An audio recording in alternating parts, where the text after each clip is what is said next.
Donc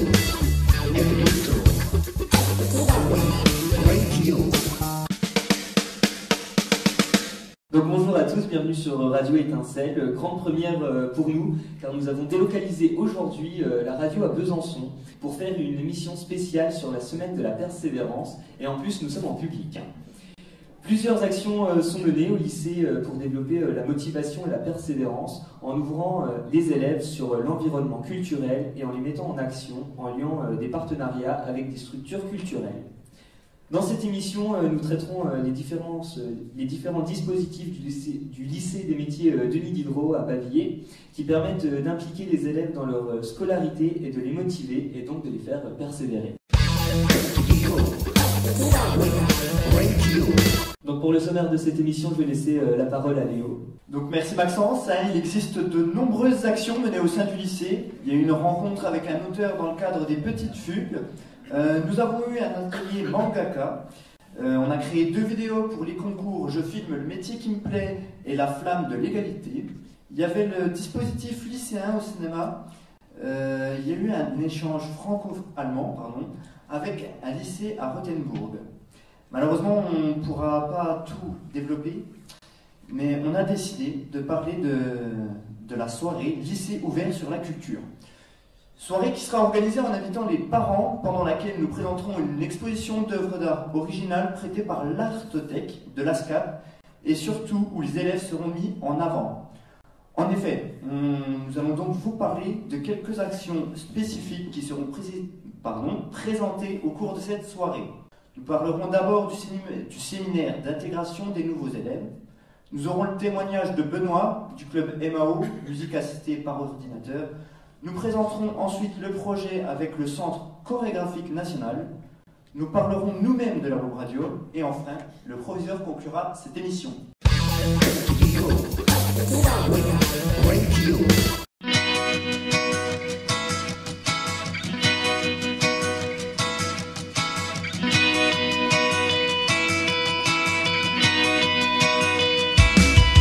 À la rentrée scolaire, tous les nouveaux élèves sont partis 2 jours dans le centre d'hébergement La Roche du Trésor à Pierrefontaine-les-Bains afin de bien commencer leur scolarité au lycée de Diderot.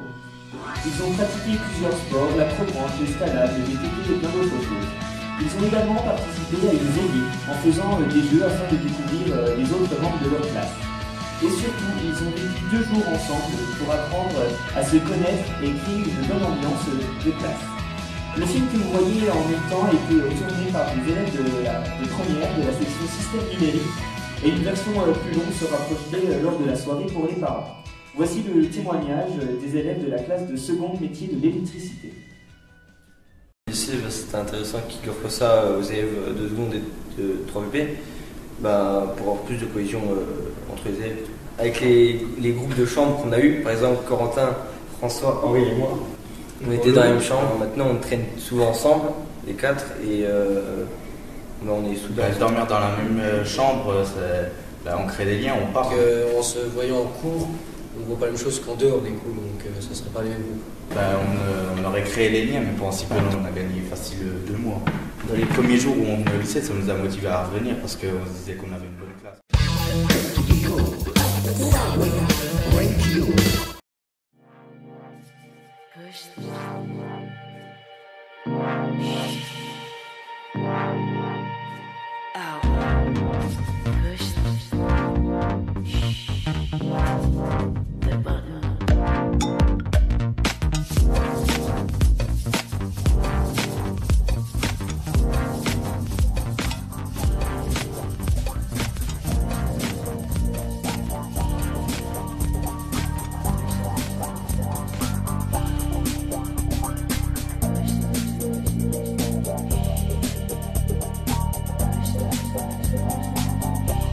Alors cette année, un nouveau club de MAO, musique assistée par ordinateur, a été mis en place. Les élèves se retrouvent afin de faire des musiques. Voici l'interview de Benoît.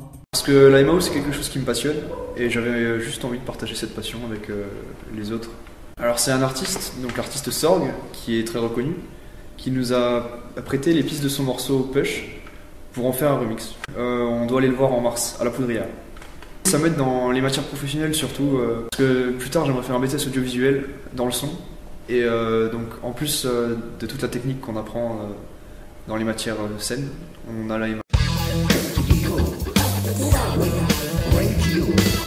Donc maintenant on va parler du partenariat avec le Centre chorégraphique national. Donc cette année, dans le cadre de lycéens au spectacle vivant, les élèves de terminale technicien d'usinage ont fait un partenariat avec Via Danse, le Centre chorégraphique national de Belfort. Ils sont allés visiter le centre avec la responsable culturelle. Ensuite, ils sont allés voir le spectacle aussi le soir à Belfort. Et enfin, ils sont allés danser avec un chorégraphe. Voici l'interview d'Aurélie Réal, responsable culturelle du centre. L'idée du parcours complet, en fait, c'est de proposer, en premier, on a proposé aux lycéens de venir au CCN pour découvrir le lieu, faire une visite, découvrir les métiers, comment ça se passe ici, qu'est-ce qui se passe ici aussi. Et puis, après, de leur parler du spectacle Oscille qu'ils vont voir dans le cadre de ce dispositif. Et après, ils vont réaliser un atelier de danse, de pratique artistique, avec une des danseuses de la pièce d'Oscille. Bon, je pense qu'on a assez parlé des autres, maintenant c'est à nous. Alors Maxence, est-ce que tu peux nous dire depuis combien de temps on a créé cette web radio? Ça fait 2 ans, il me semble. À ton arrivée, tu avais demandé de créer un club radio. J'en avais aussi parlé à des professeurs et d'autres élèves aussi. Donc ça fait 2 ans que le club est créé. Donc on fait combien d'émissions par an? Il y a une émission par mois, ce qui fait 6 à 7 émissions par an. Et comment ça se passe une émission? Parce qu'on n'improvise pas comme ça derrière les micros. Ah ben non, hein. On se retrouve déjà donc, tous les vendredis au CDI. En général, la première semaine, on regarde ensemble la dernière émission et on critique pour dire ce qui est bien ou pas. On cherche à améliorer pour la prochaine. Ensuite, on prépare l'émission suivante. Chacun donne le sujet de sa future chronique, on valide tous ensemble. Pendant la semaine, on commence à écrire ou à préparer les capsules que l'on va présenter. Et ensuite, la deuxième semaine, on présente nos textes et les capsules aux autres membres de l'équipe qui nous corrigent et, au cas où il y ait 2-3 petites erreurs. On donne le rôle à chacun, animateur, technicien, vidéo, etc.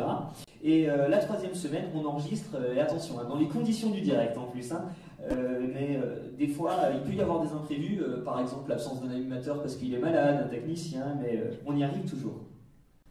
C'est perturbant de se voir à l'écran. Alors, je t'entends souvent parler de vidéo, mais c'est une radio du coup, une télé? Alors en fait, on fait une web radio filmée, donc un petit peu comme une web TV.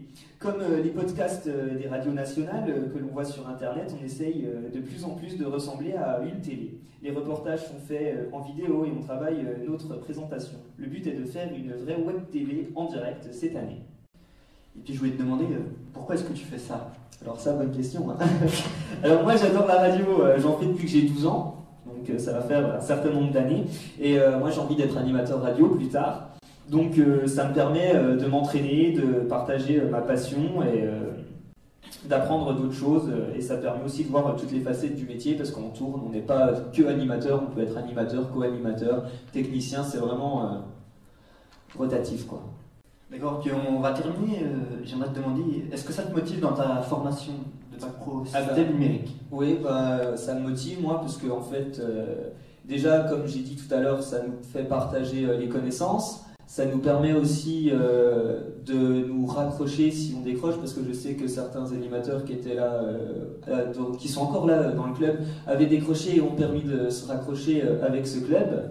Et moi, ça me permet aussi de me motiver pour avoir mon bac, parce que dès septembre, je vais intégrer une école d'animateur radio. Et donc, ça me permet de me motiver pour avoir mon bac. Donc, c'est vrai que c'est vraiment cool. Mais merci Maxence.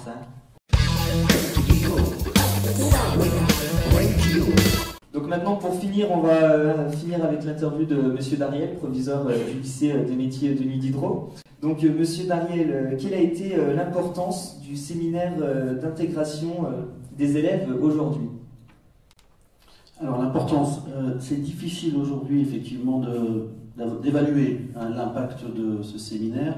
Mais en tout cas, les effets attendus, lorsque vous nous avez présenté cette vidéo, ont démontré qu'a priori, ils avaient eu l'impact escompté.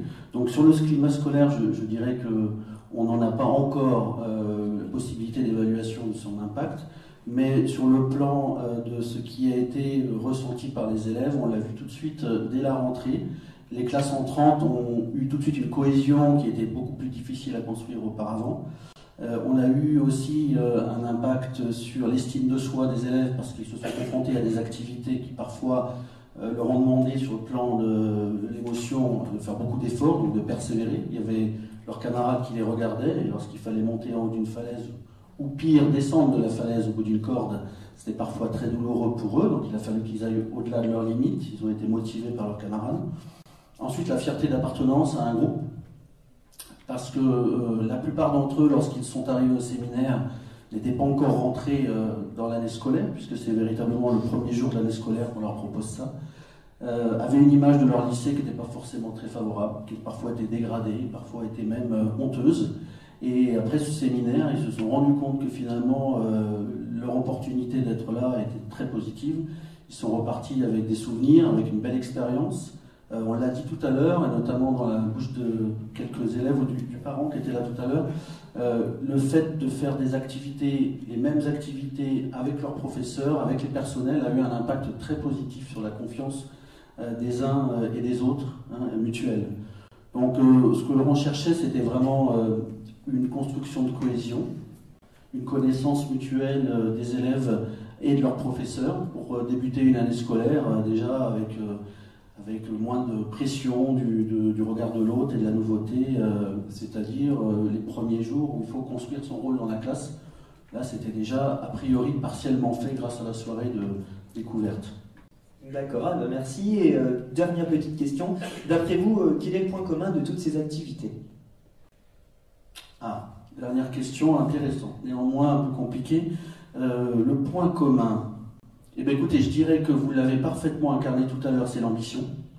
Et je dirais qu'il est difficile de donner un type d'action, un point commun à ces actions, parce que vous avez vu qu'elles sont de deux types. Il y a bien des actions qui sont collectives, où nous décidons de proposer une activité pour un groupe, qui peut être une classe, qui peut être un niveau, et on ne leur laisse pas le choix, et c'est ce qui permet éventuellement de découvrir de nouvelles passions pour eux. Et vous avez un deuxième type d'activité, celle à laquelle vous participez, qui sont individuelles, qui sont sur la base du volontariat. Et celles-là, elles vont construire pour vous l'estime de soi, elles vont construire la construction de la confiance en soi, et elles sont un petit peu différentes. Il y en a une qui est vraiment sur l'ambition de créer de la confiance dans un groupe, et l'autre qui est de l'ambition de créer de la confiance en soi, mais plus individuelle. Et si je pouvais témoigner d'une dernière action dont nous n'avons pas parlé là, mais qui était assez exceptionnelle l'année dernière, nous avons emmené l'année dernière 50 élèves sur la base du volontariat à Paris pour assister à la pièce Une chambre en Inde de la troupe du Théâtre du Soleil. Et nous avons eu l'opportunité de rester dormir dans ce théâtre après la représentation et ensuite de rencontrer des membres de la troupe pour témoigner de leur parcours et échanger avec les élèves. Et Ariane Mouchkine nous a dit le soir, après la représentation qui dure 4 heures, qu'elle avait rarement vu des élèves de lycée professionnel qui pouvaient se tenir aussi bien, être autant impliqués dans la pièce de théâtre. Et elle disait qu'au départ, quand on avait proposé ce challenge de faire venir nos 50 élèves, elle avait une incertitude et qu'elle était très très fière de notre groupe, était très fière d'avoir relevé ce challenge parce qu'elle se disait effectivement, ces gamins, ils ont beaucoup plus en eux que ce qu'on peut imaginer de l'extérieur. Donc on est toujours dans les représentations. Je crois que ce qu'on travaille toujours, tout le temps, c'est les représentations. Ben d'accord, merci beaucoup d'avoir répondu à nos questions. Je laisse Léo pour le mot de la fin et conclure l'émission. Ben merci à vous de nous avoir écoutés. Pour une fois, je peux le dire à des vraies personnes. On a eu un gros stress et tout, enfin moi surtout, après Maxence, je sais pas. J'en profite également pour faire une dédicace à Roméo, qui écoutera probablement l'émission, puis qui la regardera, à Emeric aussi, puis à tous ceux qui ne pouvaient pas être là. Et donc si vous voulez nous retrouver, vous saisissez E-étincelle sur votre moteur de recherche et vous nous trouverez facilement. Merci.